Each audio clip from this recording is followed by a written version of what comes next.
ketika Nabi Isa itu ditanya, Ainallah ya Ruhallah, di manakah Allah Ta'ala wahai Nabi Isa Ruhullah?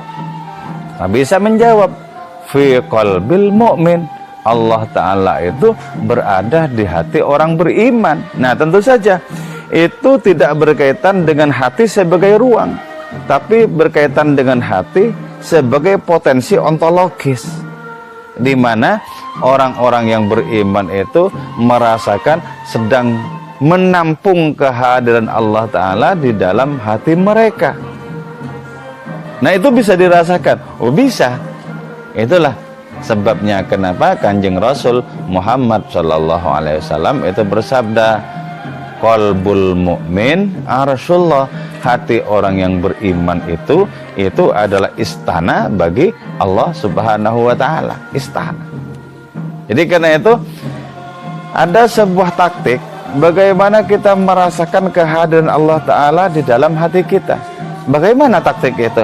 Yaitu lenyapkan, singkirkan dari dalam hati kita adanya hasrat kepada yang lain.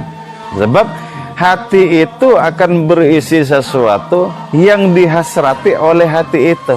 Hati itu akan berisi sesuatu yang dicintai oleh hati itu. Nah, bebaskan hati kita dari cinta kepada yang lain, dari hasrat kepada yang lain, maka Allah Subhanahu wa Ta'ala sebagai tamu yang maha agung itu akan dengan penuh ridho menghuni hati kita. Menghuni tidak dalam artian berada di tempat di dalam hati kita, tidak, tapi hati kita merasakan menampung hadiratnya itu. Nah, itu yang disebut dengan apa?